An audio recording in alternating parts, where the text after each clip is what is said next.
Bonjour à tous et bienvenue à notre séance d'Académie CanSFE avec l'initiative internationale pour la transparence de l'aide, l'IATI. Je m'appelle Julia Anderson, je suis ravie d'être ici. Je suis la directrice du CanSFE. Je suis vraiment très excitée pour cette séance. Je me suis euh, engagée euh, avec les gens de l'IAT euh, depuis que nous sommes devenus membres de cette initiative. Nous encourageons le travail important qu'ils font. Et ils viennent de publier une infolettre. Je vous incite à vous y inscrire. Et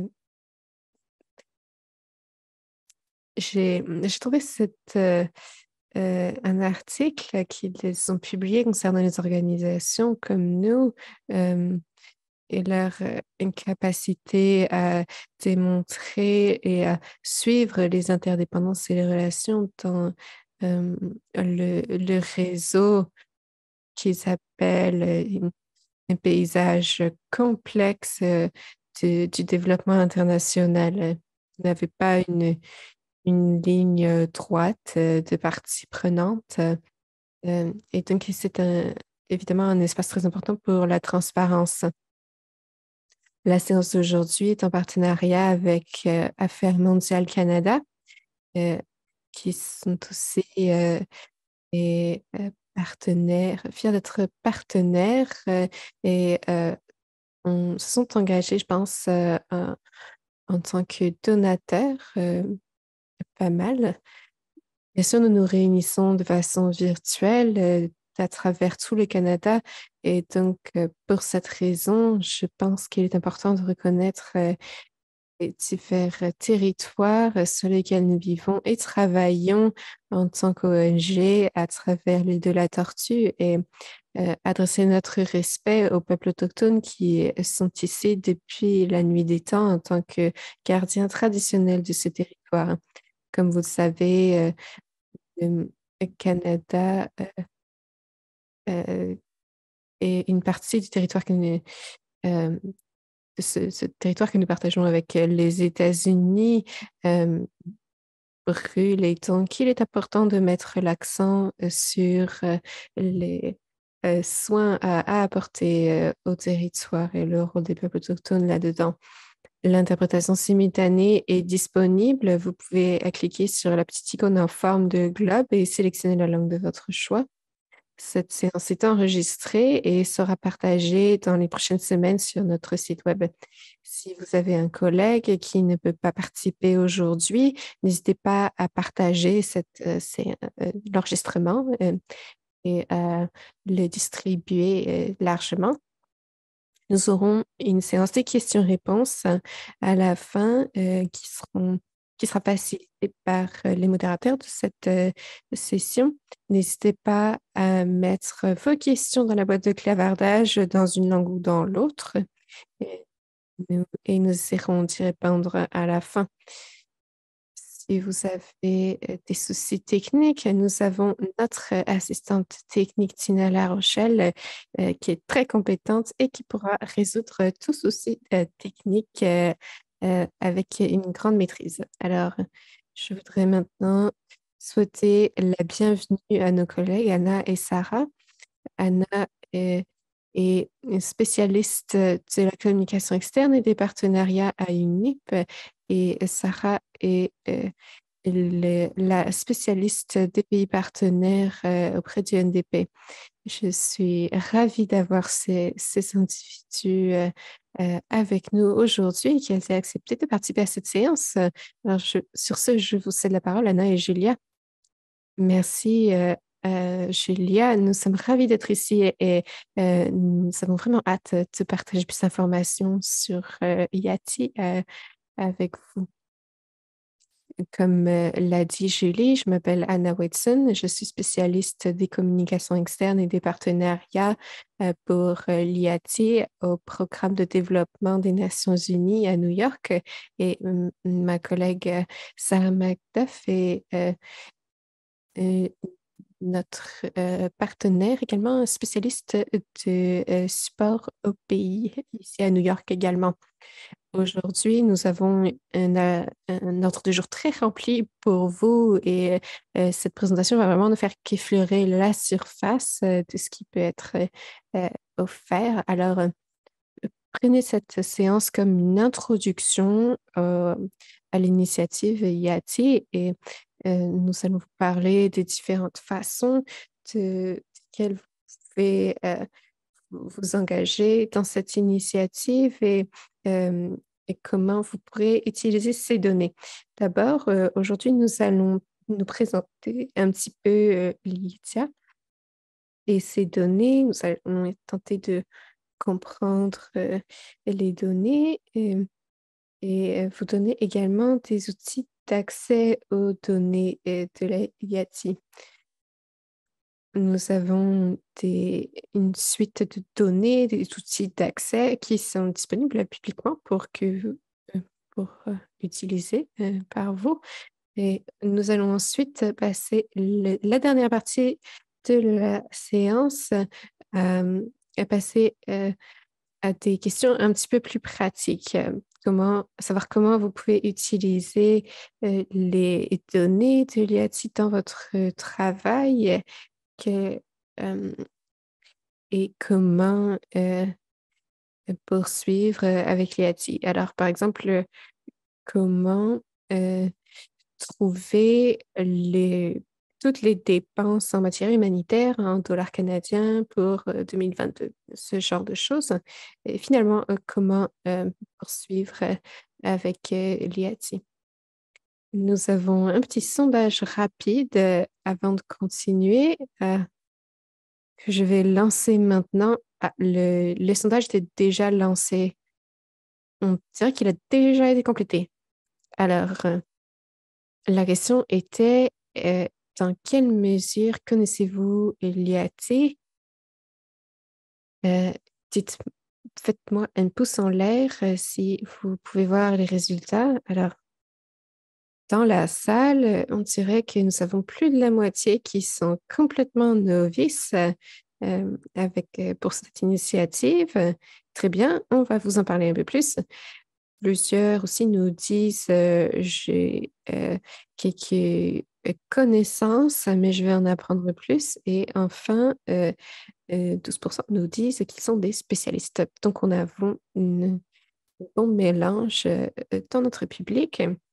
Nous allons passer maintenant à la présentation, mais euh, je voulais simplement vous dire que si vous avez des questions concernant ce segment de la présentation, l'introduction, que ce soit l'introduction à cette initiative, n'hésitez pas à mettre vos questions dans le clavardage. Nous avons beaucoup de contenu prévu aujourd'hui et nous voulons nous assurer de euh, parler des questions de tout le monde. Donc, n'hésitez pas à mettre vos questions dans le clavardage. Diapositive suivante. Et donc voilà, pour commencer, pour introduction, un petit peu de contexte. D'où vient cette initiative pour la transparence sur l'aide internationale et euh, de quel endroit et pourquoi? Comme vous le savez, beaucoup de nouvelles parties prenantes sont arrivées dans l'espace de la coopération au développement. Beaucoup de nouveaux acteurs comme les gouvernements, des organisations c'était, pardon, auparavant plutôt les gouvernements, mais maintenant nous avons aussi des organisations multilatérales comme les Nations Unies qui sont entrées en jeu. Donc, il y avait besoin de systématiser et de comparer les données sur les financements accordés par ces organisations et pourquoi. Et il y a aussi la question des activités de ces organisations. Ils ne travaillent pas forcément dans un pays où elles apportent des financements de coopération en matière de développement. Nous avions besoin de savoir où s'en allaient les financements, à quoi il était alloué et d'autres. Alors, il y a tout à fait un besoin pour euh,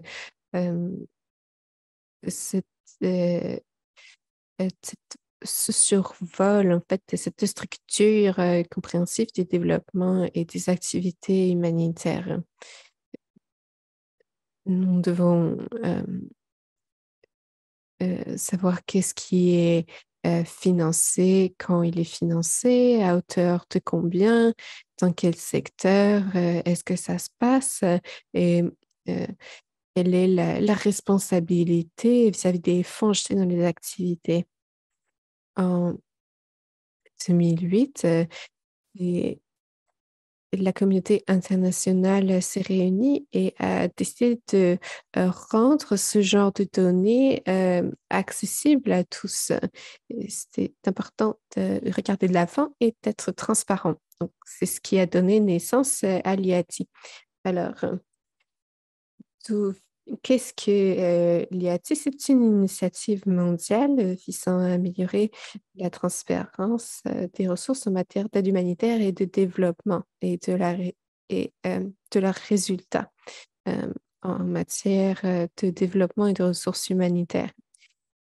En fin de compte, le but est d'avoir plus d'informations qui puissent nous aider à traiter les questions de pauvreté et de crise. Encore une fois, c'est une initiative volontaire et il y a à son cœur des normes en matière de données.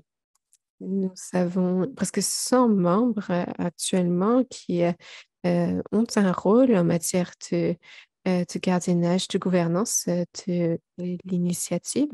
Nous avons des membres issus des gouvernements, issus des gouvernements de pays en développement, des gouvernements bilatéraux, multilatéraux, beaucoup de partenaires de développement et aussi des membres de la société civile. Alors, comme vous pouvez le voir ici, voici une liste de notre membre de la société civile. Le Canada nous a rejoints récemment et l'IATI a aussi un secrétariat qui est actuellement opéré par une agence des Nations Unies au Royaume-Uni.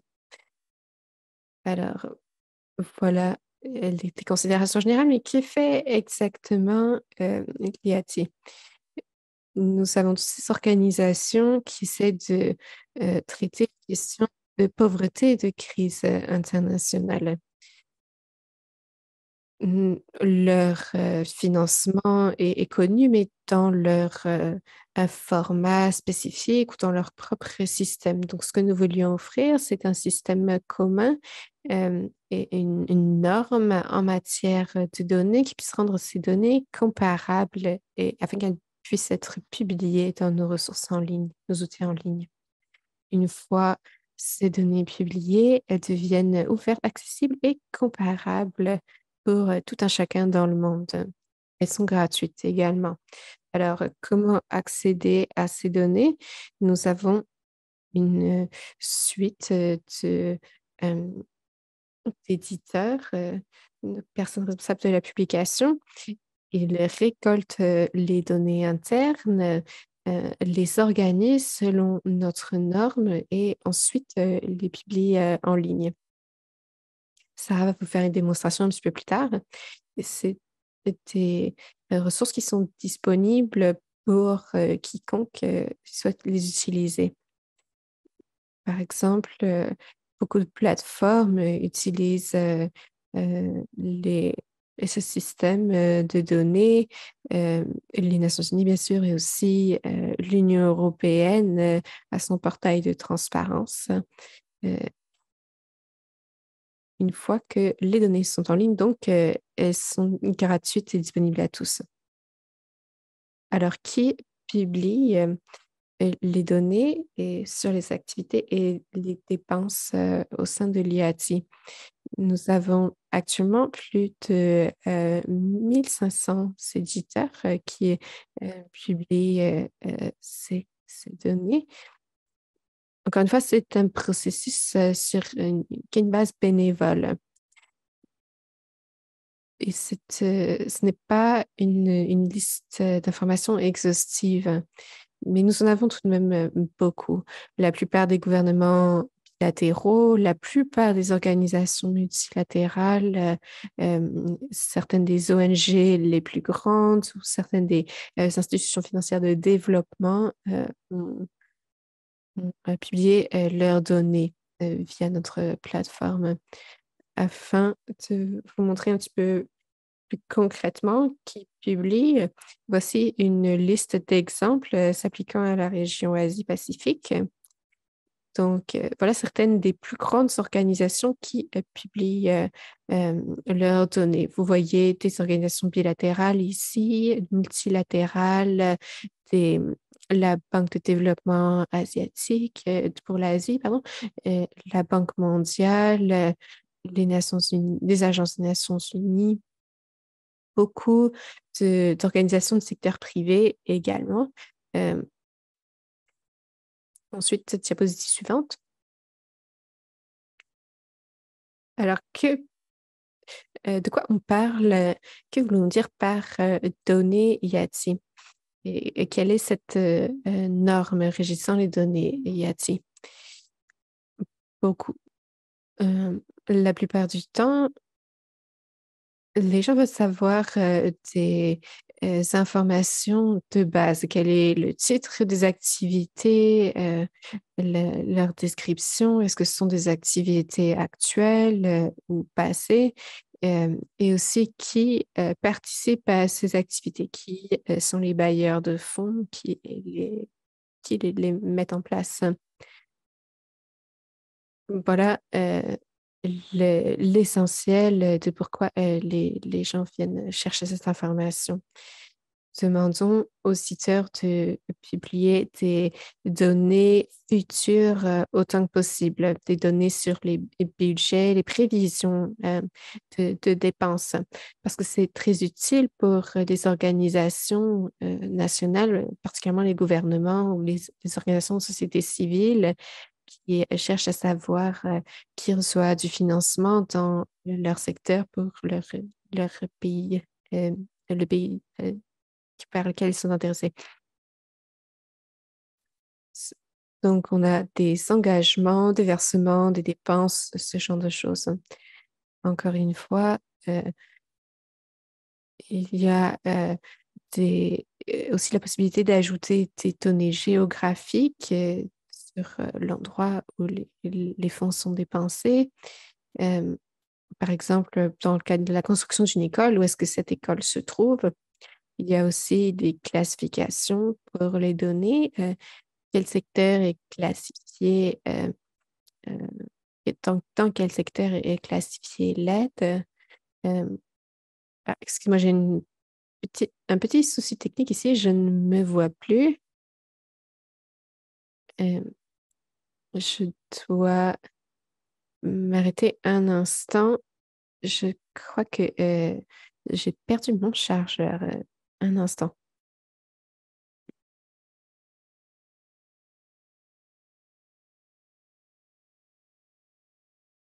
D'accord, très bien, pardon. Oui, mon ordinateur s'est débranché, donc voilà, mes excuses. Alors, vous verrez également la possibilité sur notre plateforme de faire le lien avec d'autres données, de comparer. Euh, on va parler aussi des résultats, de ce qui a été mené dans le cadre de ces activités. Ensuite, que publie comment comprendre pardon, les données. Je pense qu'il est très utile de comprendre un petit peu plus d'informations concernant les données. Alors, je vous donne un petit peu plus d'informations avant que Sarah ne passe à la suite. Comme on l'a dit, nous avons plus de 1500 organisations qui publient leurs données dans Yati. Les données sont rafraîchies à peu près actualisées toutes les 3 heures. Une fois que les données sont rendues disponibles à Yati, c'est rafraîchi toutes les 3 heures. La disponibilité des données dépend énormément du moment où elles vont être publiées. Il est important de publier les données au moins à une échéance trimestrielle ou bien mensuelle. Certains publient leurs données même plus souvent que cela. Tout cela dépend bien sûr de l'éditeur qui va publier les données et il y a aussi bien sûr une base volontaire. Donc, chacun peut décider de quelles données il souhaite publier. Et je suis sûre que Sarah va vous en parler un petit peu plus lors de la démonstration. Nous devons euh, aussi calculer les dépenses, rassembler les opérations de décaissement et de dépenses agrégées. Alors, quels sont les, certains des avantages de la compilation des données par IoT?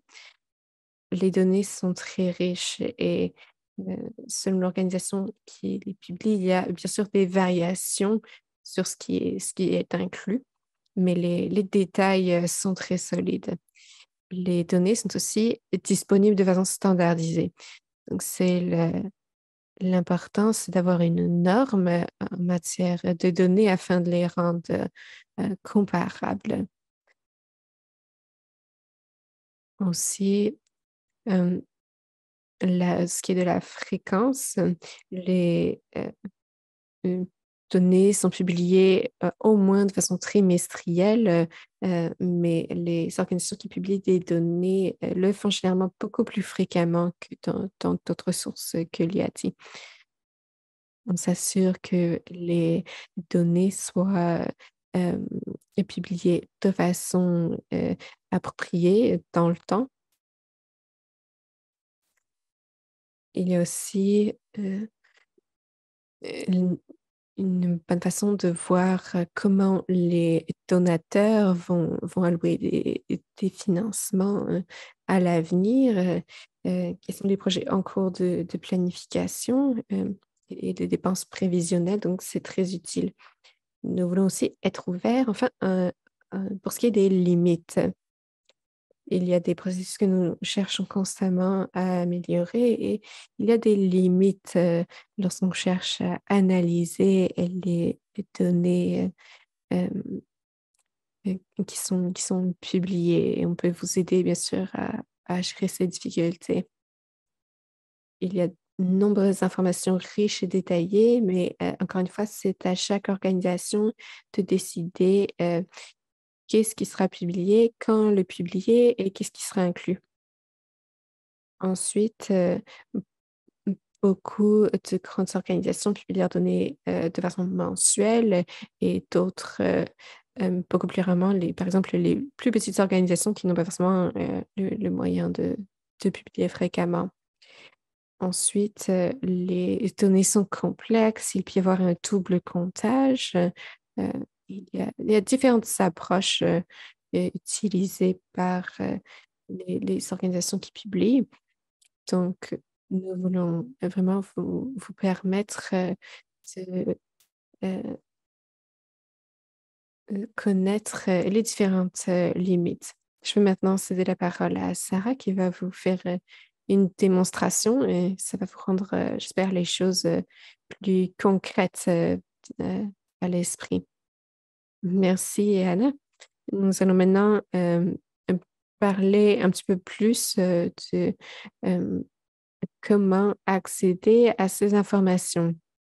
Il est important de comprendre l'information et comment explorer toutes les informations. J'espère qu'avec le contexte qu'Anna vous a donné, c'est plus clair pour vous. Quelques diapositives avant la démonstration. Comme Anna l'a mentionné, en tant qu'initiative, nous apportons plusieurs outils différents d'accès aux données. Ils ont différents objectifs en fonction de l'outil. Je vais parler de nos trois outils principaux, mais c'est quelque chose que je voulais signaler. Ça a été un long chemin pour consolider ces outils et les rassembler dans un seul portail euh, de, de données. Donc, nous avons ces différents outils qui ont différentes fonctionnalités. Et euh, vous pourrez peut-être choisir un outil en fonction de ce que vous essayez de trouver comme information. Ça dépend aussi de votre expertise avec le portail et de votre niveau de familiarité avec Excel et avec les, les analyses et ce genre de choses. Nous avons deux portails. Le premier est D-Portal. Si vous connaissez Yati, vous pourrez peut-être connaître ce portail. C'est un portail qui vous permet de faire des recherches d'activités facilement pour tout ce qui est activité individuelle. Si vous cherchez des informations comme les dates d'une activité, quels sont ses objectifs, combien de fonds ont été dépensés et quels sont les secteurs visés, toutes ces informations sont disponibles à un seul endroit. Vous avez aussi un aperçu des documents qui ont été inclus et vous n'avez pas besoin d'informations euh, euh, et si vous avez besoin d'informations détaillées qui ne sont pas disponibles dans nos autres portails, c'est sur dPortal qu'il faut vous rendre. Ensuite, nous avons l'outil de données sur le financement du développement des pays. C'est un portail qui vous permet de télécharger facilement des données qui ont déjà été transformées ou traitées. De toute façon, vous pouvez facilement analyser les données trouvées sur IATI. C'est une façon de simplifier votre analyse pour pouvoir trouver, par exemple, combien d'argent a été dépensé en 2022 en fonction de ce que les organisations publiaient. Ce sont des données formatées sous Excel qui sont conçues pour être facilement analysées. Nous avons aussi un troisième outil et ça s'appelle notre euh, magasin de data, il y a le Data Store. Et ça vous montre toutes les données qui sont publiées au sein d'IATI. Alors, si vous voulez aller vraiment en profondeur et connaître tous les détails de l'information publiée la- euh, sur IATI, c'est ce portail qu'il vous faut utiliser. On va maintenant passer à la démonstration. Je vais vous montrer comment fonctionnent les trois outils. Je vais arrêter de partager cet écran et vous partager l'autre écran un instant.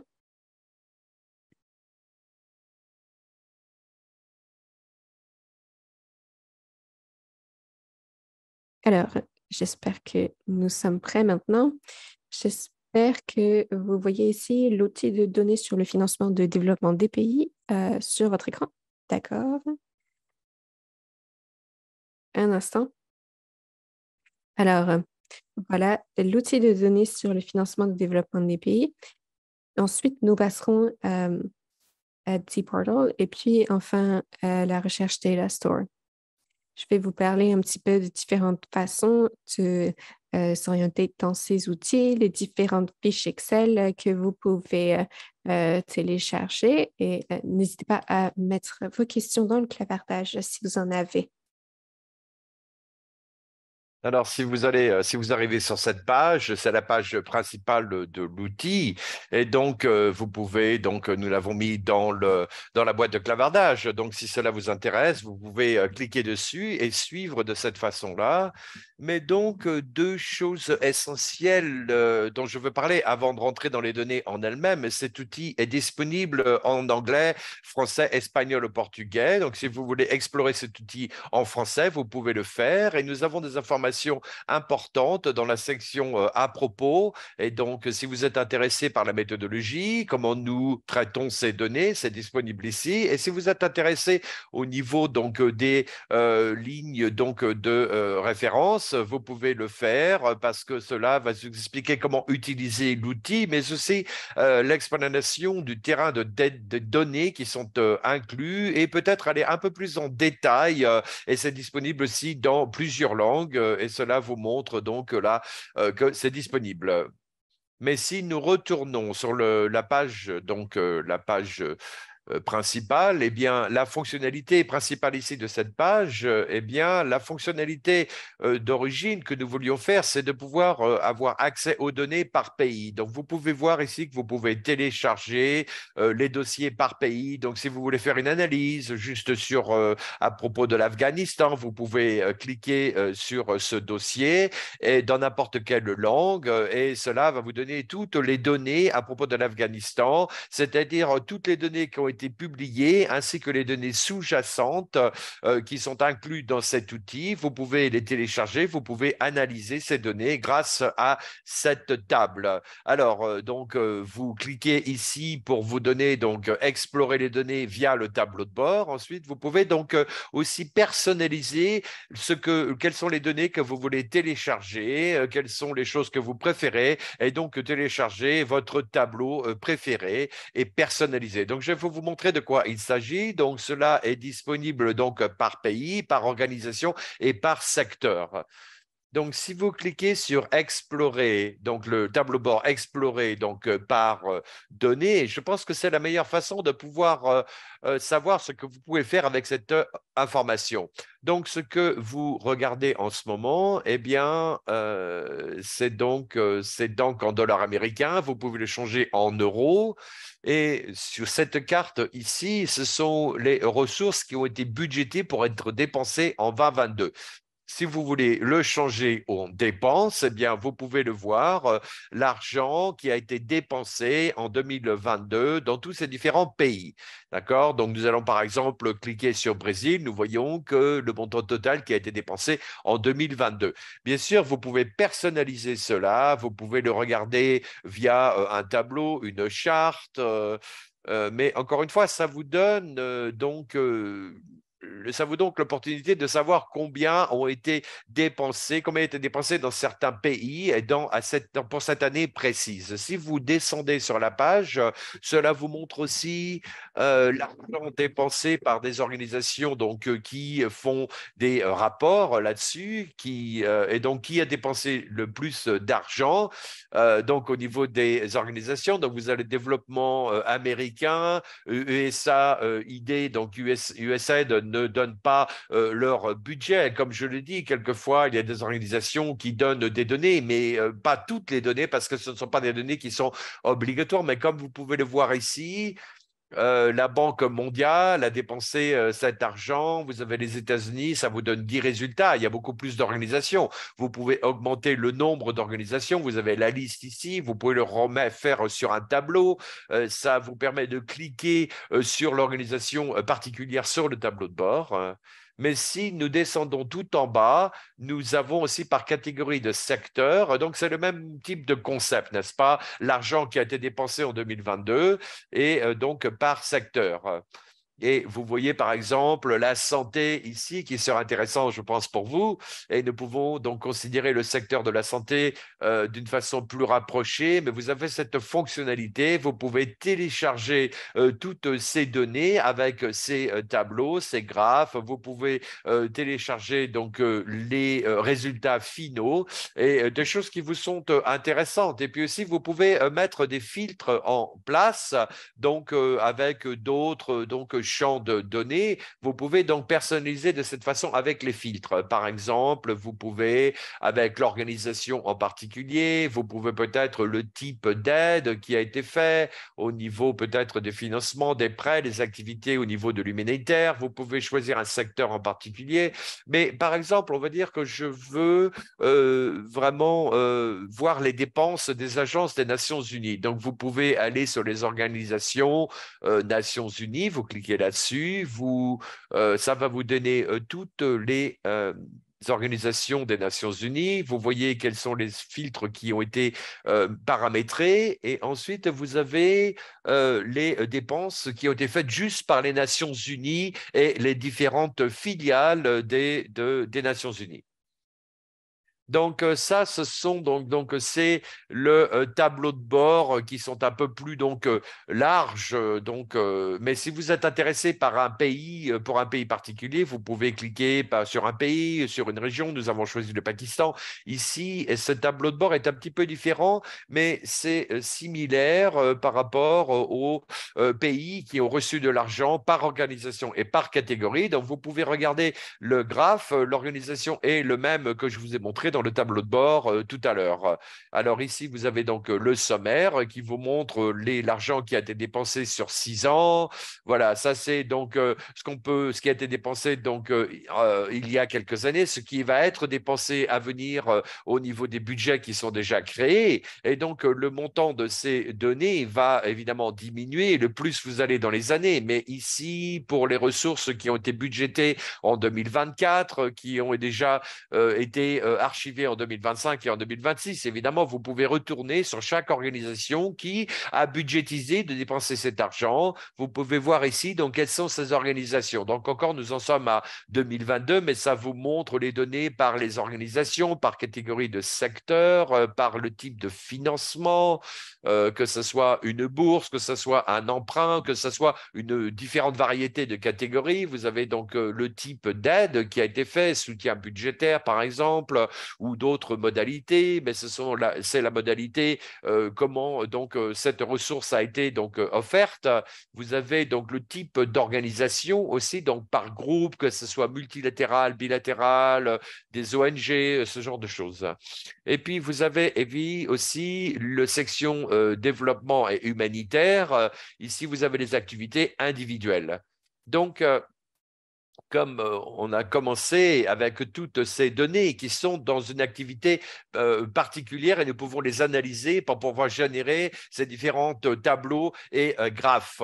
Et donc, ce sont des différentes activités. Si vous cliquez sur ces liens ici, ça va vous emmener sur la page qui va aller un peu plus en profondeur dans ces données, mais vous pouvez voir les activités, ce qui a été dépensé le plus. Donc là, nous voyons que les dépenses en 2022 au Pakistan, c'était donc construire la résilience dans des programmes de dépenses contre-cycliques actifs, donc 1,250 milliards de dollars en 2022.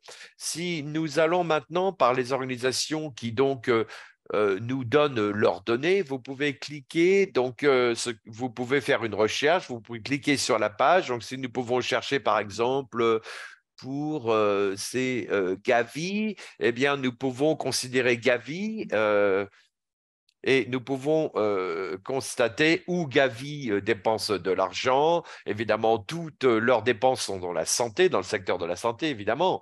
Euh, tous les projets qui ont été faits par catégorie, toutes les bourses qui ont été distribuées, si c'est multilatéral ou c'est donc des dépenses de développement qui ont été faites.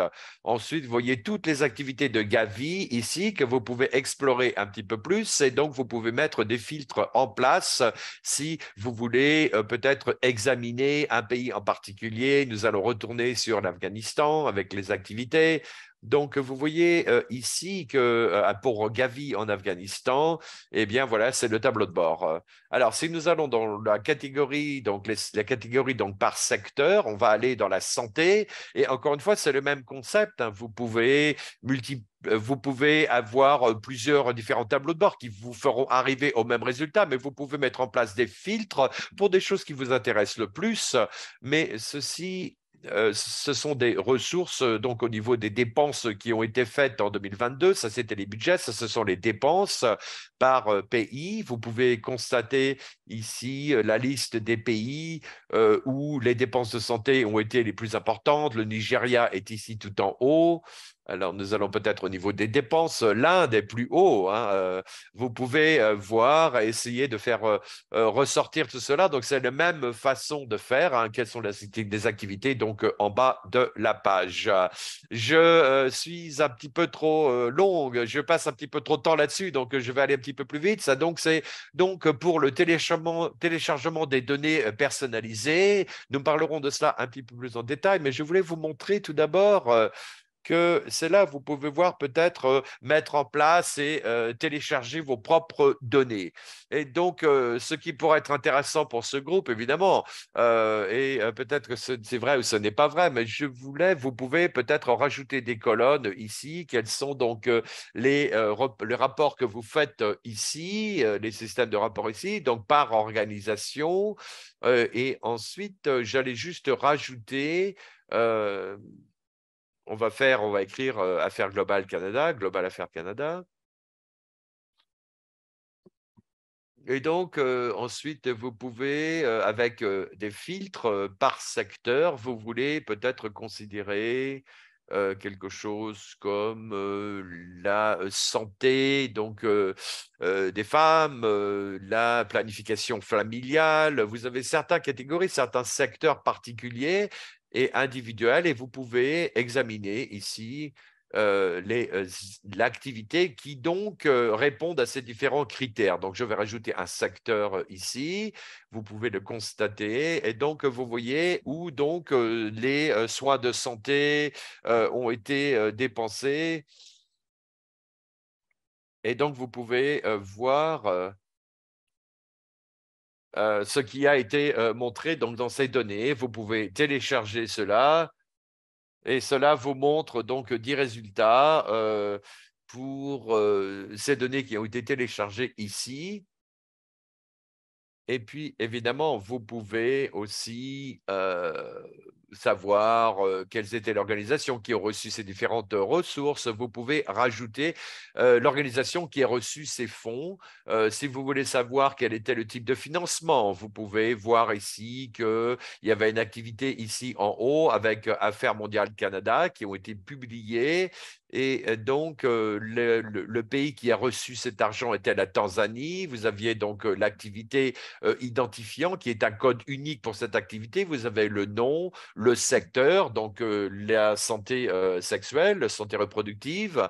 Et puis, nous avons le ministre des Finances qui a reçu l'argent en Tanzanie. Le type de financement, c'était une bourse typique avec donc le budget et les dépenses qui ont été faites. Donc, cela vous donne un peu ça vous donne un aperçu de ce qui vous est disponible ici. Donc, si vous voulez aller vraiment plus en profondeur, encore une fois, cela vous amène dans ce portail sous-jacent. Et je voulais juste vous donner quelques exemples pour vous montrer quelles sont les informations qui sont disponibles. Donc, cela vous donne toutes les informations au niveau des activités qui sont disponibles pour la plupart des informations qui sont disponibles pour une activité particulière. Donc, je vais vous montrer cela tout d'abord et ensuite, je vais vous montrer donc, pour les affaires mondiales Canada, je vais vous montrer de quoi il s'agit, mais nous pouvons chercher les liens pour ces activités au cas où il y ait des questions. Il y a beaucoup d'informations qui sont disponibles ici. Donc, cela, c'est l'activité, le projet, le nom du projet, c'était donc la maternité et avec les nouveau-nés. Et donc, tout cela, ce sont des documents dont les organisations vont publier plein de types de documents, quels sont les résultats, les documents en relation au programme, et tout cela peut être évidemment utilisable suivant ce que vous recherchez et ce que vous essayez de trouver au niveau de la coopération et du développement. Nous rentrons encore plus dans le sujet ici. Qui était impliqué dans ce type d'activité? Vous pouvez avoir beaucoup de parties prenantes, là, évidemment. Donc là, c'est une activité qui a été mise en place localement. Donc, vous avez beaucoup de bénéficiaires ici, avec beaucoup d'organisations qui en ont profité, beaucoup d'organisations impliquées dans ce programme. Et donc, ça, c'est une description de l'activité. Vous avez aussi des marqueurs au niveau politique. Vous pouvez voir quel est l'objectif principal, l'égalité des genres qui était là, ici. Tout cet argent est parti en Afghanistan. Comme Anna l'a dit, vous avez quelquefois des coordonnées de l'endroit où le projet s'est mis en place. Vous pouvez voir ici quels sont les secteurs qui ont été ciblés en ce qui concerne les politiques de santé et de soins. Vous pouvez voir ce qui a été ciblé ici. Et tout en bas, eh bien, vous voyez tout l'argent qui a été dépensé, tout l'aspect financier. Et donc, cela vous montre les budgets. Il y a beaucoup de périodes budgétaires. Vous avez donner les transactions, l'argent qui a été reçu. Évidemment, nous savons que l'UNICEF, c'est une organisation multilatérale et donc par conséquent, il s'occupe de répertorier tout l'argent qui a été donné et de qui en a bénéficié. Et donc, vous descendez, il y a encore plein d'informations. Donc, ce sont toutes les dépenses qui ont été faites. Mais juste pour vous montrer en bas quelles sont les informations en résultat ici. Donc, il y a beaucoup de résultats, mais c'est vraiment bien dans le contexte de quelle organisation a publié ces résultats standardisés. Il y a une façon de publier ces données, ces résultats, mais chaque organisation va faire un suivi des résultats et ça peut être différent. Il faut peut-être considérer les choses individuellement pour pouvoir comprendre ces informations. Donc, voilà, c'est un exemple. J'ai aussi montré un autre exemple ici, mais je pense que nous allons peut-être ne pas nous y pencher trop. Euh, je vois qu'il y a beaucoup d'informations qui sont disponibles en français et en anglais, et donc ce sera disponible de cette façon-là. Mais encore une fois, c'est un autre exemple de, d'une activité. Mais rapidement, pour vous montrer. Donc ça, c'est la page principale du dportal.org. Donc c'est une autre façon de pouvoir chercher par activité. Les résultats que vous allez avoir, vous pouvez les télécharger, par exemple, sur un tableau Excel qui vous permettra d'analyser les résultats. Mais par exemple, si vous vouliez peut-être examiner l'Afghanistan, par exemple, eh bien, les activités, quelles sont les activités qui ont été faites donc en Afghanistan. Nous pouvons aller au Canada aussi, par exemple, donc avec les affaires mondiales. Nous pouvons explorer les résultats et nous voyons qu'il y a différentes façons de pouvoir naviguer les différentes activités. Donc, il y a 2 projets actifs en ce moment, on dirait, et vous pouvez cliquer sur ces activités et cela vous amènera à cette page d'activité que je vous ai montrée précédemment. Et donc, il y a énormément de différentes façons de pouvoir mettre des filtres quant aux activités et cela, vous avez peut-être aussi une recherche par mots-clés. Si vous recherchez, si vous avez un mot-clé comme par exemple tuberculose et la description d'une activité ou peut-être le nom directement. C'est une façon très utile de pouvoir y accéder rapidement. Je sais que c'est énormément d'informations, ça c'est le dportal. Et puis un dernier outil, et je ne vais pas rentrer dans le vif du sujet, mais si cela vous intéresse et vous voulez en savoir plus, n'hésitez pas à nous contacter et nous pouvons faire une séance de formation de personne à personne. Et donc, nous avons aussi Data Store Search, donc recherche pour des données. Vous pouvez chercher par mots-clés ici, mais la fonctionnalité principale, c'est de pouvoir faire des demandes qui sont un peu plus compliquées, qui vont vous donner toutes les données brutes qui ressortiront. Donc, ici, vous avez, par exemple, au niveau de des activités de l'humanitaire. En humanitaire, vous avez les différentes possibilités. Il faut savoir aussi quels sont les sujets, quelles sont les choses que vous recherchez particulièrement. Donc, vous pouvez cliquer sur Run et là, c'est beaucoup plus facile peut-être à consulter par activité, ce qui va vous emmener vers le dportal et vous pouvez télécharger cette information en tableau Excel et je vais vous montrer rapidement à quoi ça ressemble. Comme ça, vous pourrez voir la différence.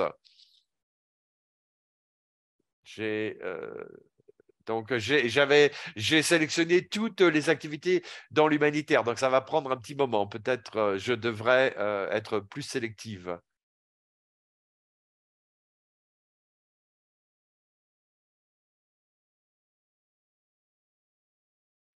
Voilà, donc ça c'est un peu plus gérable, je pense, hein. Ce sont toutes les activités donc dans l'humanitaire en Albanie.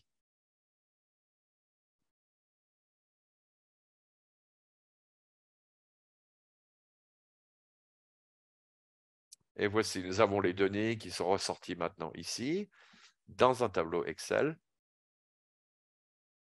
Mais comme vous pouvez le constater, c'est beaucoup plus compliqué parce qu'il y a beaucoup donc de traitements qui a été fait. Il y a beaucoup de traitements qui devraient être faits de votre côté. Et donc ça va prendre un peu plus de compréhension pour essayer de traiter ces données de cette façon-là sur le tableau Excel. Et si vous voulez nous contacter, nous vous expliquerons peut-être comment examiner et interpréter ces données. Alors, je vais arrêter de partager mon écran maintenant parce que nous allons revenir à la présentation.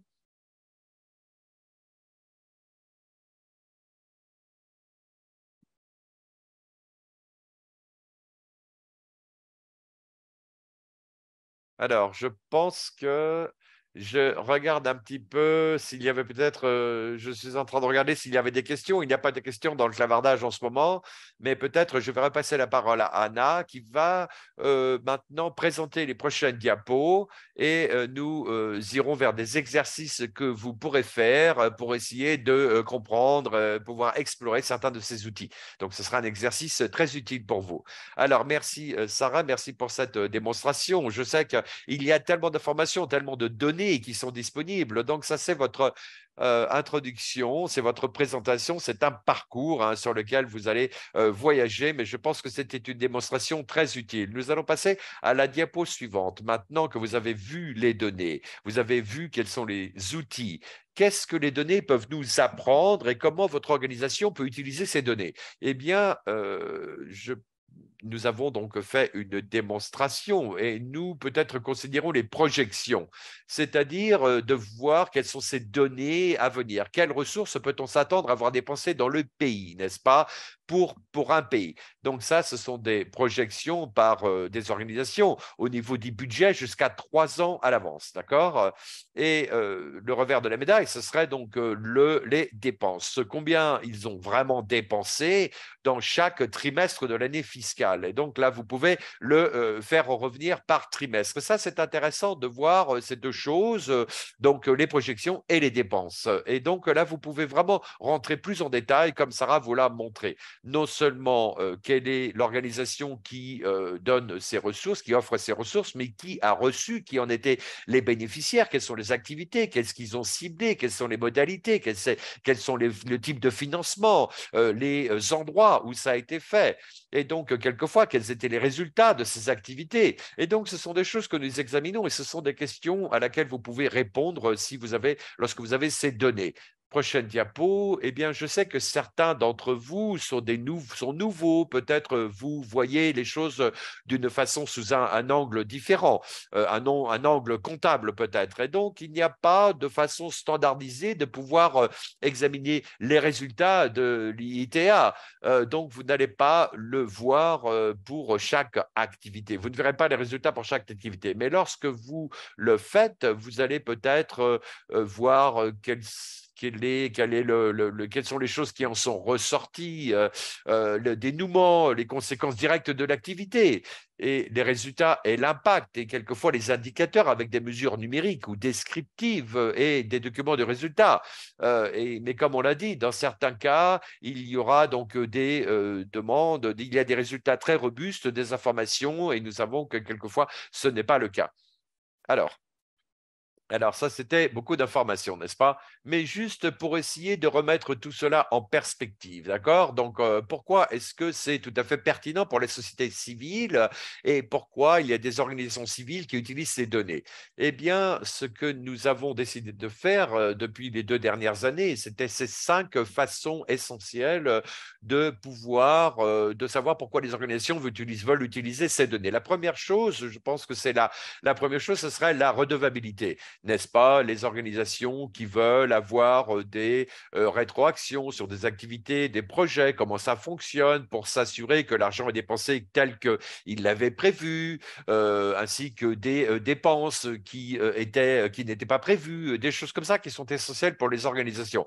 La deuxième chose serait plaidoyer qui est fondé sur des données probantes, n'est-ce pas? Donc avec le tableau de bord, c'est très facile de voir qu'est-ce que financent les donateurs, comment cela est dépensé et peut-être de pouvoir avoir une répartition différente des ressources. Vous pouvez, par exemple, avec les affaires mondiales, Canada, plus de financement pour l'éducation, pour un pays, pour une région, etc. Donc, c'est un outil très efficace pour cela. Et puis, la coordination. Beaucoup d'organisations sont intéressées à savoir ce que font d'autres organisations, dans quel secteur ils travaillent, où ils travaillent, est-ce que vous voulez vous mettre en partenariat avec eux, peut-être personnaliser un projet et éviter le duplicata de choses, des projets qui seraient les mêmes. Et puis, financement, les financements, voir quelles organisations sont actives dans votre pays. Nous avons constaté que beaucoup de gens veulent utiliser ces données pour peut-être faire du militantisme au niveau des politiques ou des dépenses qui ne sont pas couvertes, ou peut-être comprendre un petit peu mieux les priorités des donateurs, des gouvernements, de la société civile, etc. Donc ça, c'est toujours intéressant d'avoir ces ressources. Et puis le dernier, donc le financement. Vous aviez donc les recherches auparavant, maintenant vous avez le financement. Donc quelles organisations sont actives dans votre pays? Nous savons que chaque CSO doit faire des levées de fonds, mais ça donne l'opportunité de savoir, ça donne l'occasion de savoir quelles sont les organisations qui sont actives dans quel que soit le pays, dans la région, dans le secteur sur lequel vous travaillez et ce qu'elles financent. Et cela vous donne une analyse pour des opportunités de financement et des partenariats potentiels. Et je pense qu'il y a 2 diapositives. Donc, nous voulions encore vous montrer cela pour que ce soit tangible, n'est-ce pas? Donc, en ce qui concerne pourquoi c'est pertinent pour la société civile, évidemment. Donc, vous avez donc les différentes choses dont je viens de parler. Par exemple, une chose qui est vraiment très intéressante, qui s'est passée très rarement, non, qui s'est produit récemment, pardon, eh bien, vous avez CNN qui a créé un documentaire, réalisé un documentaire en utilisant ces données et qui a décidé de soutenir la communauté LGBTQI+, et donc des organisations qui soutiennent cette cause et qui ont joué un rôle pour pousser, par exemple, un projet de loi au Ghana quant aux condamnations d'un projet de loi qui était controversé au Ghana, qui pourrait introduire des peines sévères pour les défenses des droits des minorités sexuelles et de genre.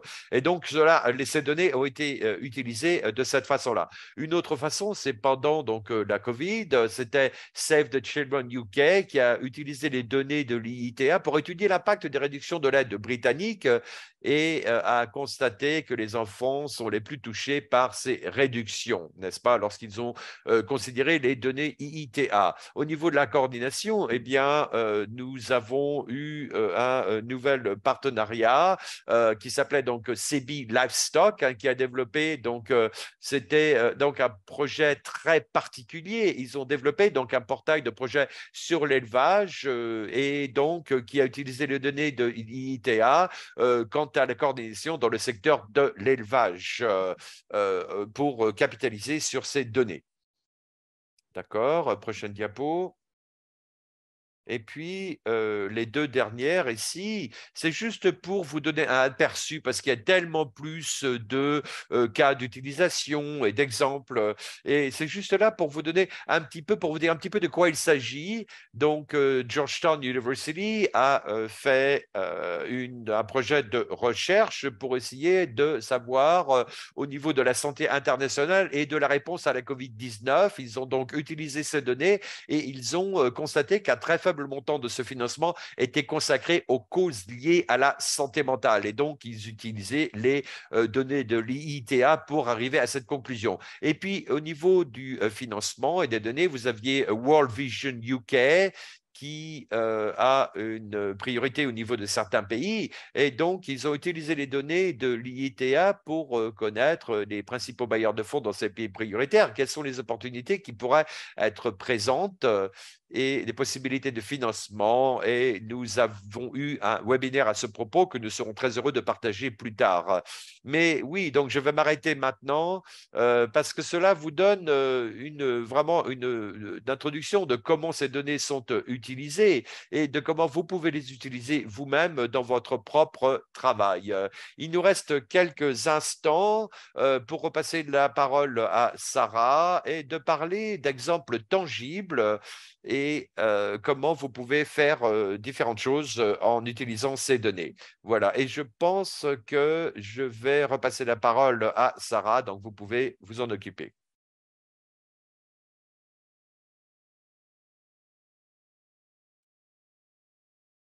Merci.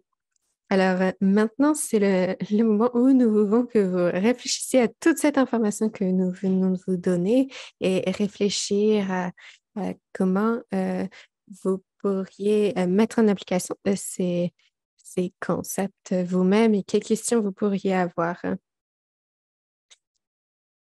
Si vous avez des questions concernant les données, concernant l'initiative, nous essaierons d'y répondre également. Toutes questions que vous pourriez avoir. Si vous avez une question spécifique, par exemple une question sur la recherche, ou si vous voulez mieux comprendre quelque chose de spécifique, n'hésitez pas à nous le dire dans le clavardage. Nous allons aborder deux ou trois exemples et on reviendra aussi sur ce que vous aviez comme question en temps réel. Alors, n'hésitez pas à nous partager cela dans le clavardage. C'est bien. Alors, je pense que nous allons devoir partager l'écran ici afin de pouvoir voir la diapositive et aussi Deportal. On commence avec un premier exercice sur Deportal. J'incite tout le monde à cliquer sur le link Deportal qui vous avait été envoyé dans le clavardage. On va essayer de compléter cette activité et répondre aux questions en cherchant une activité spécifique. Alors, je cherche le clavardage, le voilà. Eh bien, c'est une bonne solution. Alors, je vais arrêter le partage d'écran.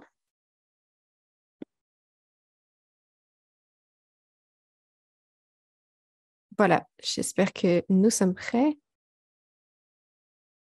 Donc, allons maintenant sur Deportal. Dans la barre de recherche, vous pouvez chercher des mots-clés, des titres d'activités ou autres. Ça dépend ce que vous cherchez. L'idée, c'est que peut-être vous connaissez une activité spécifique ou vous en avez entendu parler et vous voulez en savoir plus. Le moyen le plus facile pour ce faire, c'est sur Deportal. Anna a mis dans le clavardage les instructions. Je vais vous présenter le portail. Je vais taper donc le titre.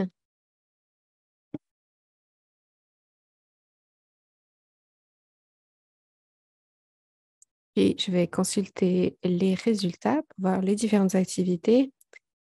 Il y a 5 projets au total. Ce que vous voyez ici, c'est pas deux versions, mais deux stades du projet qui sont, qui sont, euh, qui sont reportés séparément. Et vous voyez aussi que le Fonds financier de fiducie internationale de la Banque centrale fait ses rapports séparément de la Banque centrale. Donc, allons-y. On va cliquer sur cette activité. On revient. C'est la première activité, je pense. Oui. Donc, premier résultat de la recherche, je reviens en arrière pour vous montrer. C'est celui qui montre l'engagement de 60 millions avec une date de fin en septembre 2023. Alors, voyons si on peut répondre aux questions. À quelle date le projet a-t-il démarré? Se rendre dans les cases jaunes ici, vous voyez que vous voyez une date de démarrage réelle et une date de fin réelle. Donc, vous voyez que le 14 avril 2017 était la date de début réelle. Et ensuite, le financement, les organisations de financement, vous voyez cela en dessous des dates. Vous voyez qui a participé, qui étaient ces organisations. Et vous voyez le rôle de l'organisation ici, c'était financement. Ça fait partie de l'Association de développement international, ça fait partie de la Banque mondiale. Là, vous voyez quel type d'organisation c'est, et aussi le ministère de l'économie et des finances et le ministère du développement rural. Donc voilà les organisations responsables de la mise en place. Ensuite, prochaine question, où est-ce que ces organisations de mise en œuvre, pardon. Donc, prochaine question, dans combien d'endroits ce projet se déroule-t-il? Le, euh, le projet se déroule ici aux coordonnées indiquées. Si vous descendez, vous voyez les secteurs. Question suivante de l'OCDE visés par cette activité. Donc, les transports publics, 98%, et 2% les réponses d'urgence à multirisque. Voilà les secteurs visés et combien d'argent a été déboursé le 30 juin 2022. On doit descendre pour ça à la section financière. Voilà l'aperçu général des finances. Ça vous donne un survol des informations financières. Nous voyons les budgets. On va chercher des versements, donc on continue à descendre. Il y a beaucoup de budgets puisqu'ils font des rapports mensuels sur leur budget. Il y a beaucoup de budget ici. Donc, on va descendre jusqu'aux transactions, les versements, juin 2022. Il y a 2 versements différents qui ont été effectués le 30 juin 2022, 1,8 million, 2,8 millions, 4,4 millions. Est-ce que ces ressources étaient des subventions ou des prêts? Ça doit être très difficile à voir sur mon partage d'écran, mais ici, ça, à la section finances, ça vous montre prêts d'aide euh, à l'exclusion de réorganisation de dette. Donc, ça fait partie des ressources allouées par la Banque mondiale. Voilà, cet exercice. Y a-t-il des questions sur cet exercice? D'accord. Alors, euh, je vais passer maintenant à la suite. Anna vérifie le clavardage aussi. Et nous arrivons maintenant à la fin de la présentation. Je vais vous montrer si vous cherchez, par exemple, ici, des projets financés au Kiribati, par la Nouvelle-Zélande. Et la Nouvelle-Zélande serait l'organisme responsable de la publication. Donc, voilà. Si vous cherchez des activités visant euh, des objectifs liés au genre, par exemple en Syrie, un pays receveur va mettre la Syrie. Puis dans le secteur, au-dessous du secteur, vous cliquez sur plus de filtres et en marqueur de politique, vous cherchez l'égalité des genres comme objectif principal, résultat, et vous voyez qu'il y a 307 projets actifs qui ont listé le genre comme objectif principal, égalité des genres. Ici, par exemple, on va sélectionner le chat pour pays receveur en matière d'activité humanitaire. Donc, on clique, on sélectionne oui dans activité humanitaire, puis résultat. Et, et je pense qu'il y a pas mal de projets pour ce pays-là. Alors voilà, vous voyez 155 projets actifs au Tchad. Ensuite, prochaine section. Alors, ensuite, l'exercice suivant concerne les, euh, l'outil de développement financier de ressources. Vous allez vous rendre sur ce tableau de bord de données. Puis vous cliquez sur plus de filtres, puis vous allez sur humanitaire. Ça va vous montrer comment les ressources humanitaires ont été allouées. Donc voilà, c'est assez logique. Vous voyez que la plupart des fonds humanitaires ont été alloués au secteur de traitement des crises, réponse aux crises. Alors, je vais m'assurer qu'il n'y a pas de questions dans le clavardage. Non, je pense que... Non, non, c'est bon. Pas de questions. Jusqu'ici, nous avons un, c'est bon, un point final à mettre après cet exercice. Alors, oui, je voulais juste m'assurer qu'il n'y ait pas de questions pendant qu'on continue. Donc, voilà, c'est un exemple. Si on cherche les dépenses en 2021 et 2022, le plus facile, c'est d'aller sur téléchargement de données euh, spécifiques, personnalisées. Donc, la Commission européenne publie sous plusieurs, l'Union européenne, pardon, publie sous plusieurs organisations. Donc, vous sélectionnez ici la Commission européenne. On ajoute ici l'organisation responsable du rapport. Puis ensuite, 2021-2022. Et, non, pardon, on va filtrer par pays pour le Congo, voilà. Et ensuite, deuxième question, les dépenses en 2021 et 2022 par la Commission européenne en République démocratique du Congo. Donc, voilà, je vais rendre la parole maintenant à Anna pour conclure. Oui, alors comme vous avez pu voir depuis le début, c'est beaucoup d'informations et ça vous donne simplement un aperçu des données qui existent et de ce que vous pouvez faire avec. Et euh, vous pouvez euh, aussi euh, commencer à réfléchir à ce que vous pouvez faire dans votre propre contexte avec les données Yati. Donc, on veut insister sur le fait que c'est vraiment le début de votre engagement avec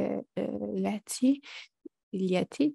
N'hésitez pas à me contacter, moi ou Sarah, si vous avez des questions ou si vous voulez faire un suivi. N'hésitez pas à nous contacter directement. Nous sommes toujours disponibles pour aider.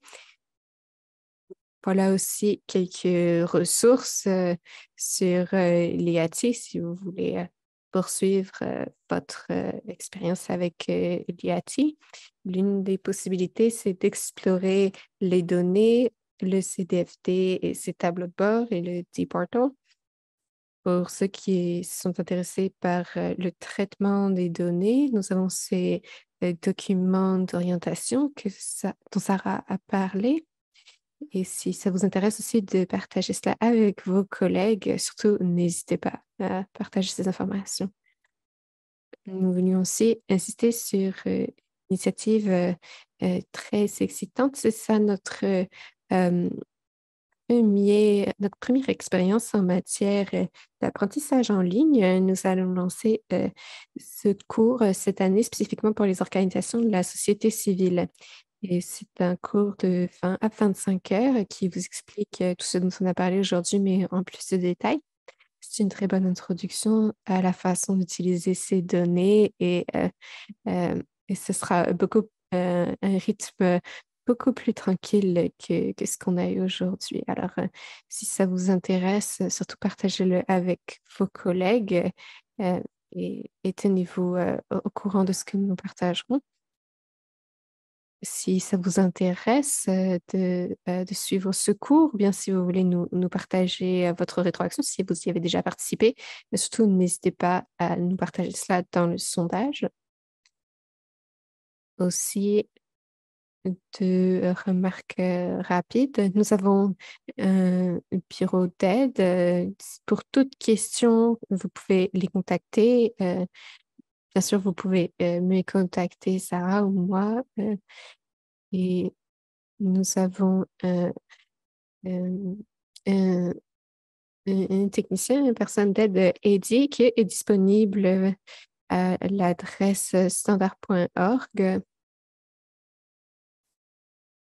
C'est aussi sur ce portail que vous pourrez vous euh, rejoindre des membres de la communauté, d'autres organisations comme vous, et vous pouvez poser les questions relatives aux données et encore une fois, vous engager avec vos pairs.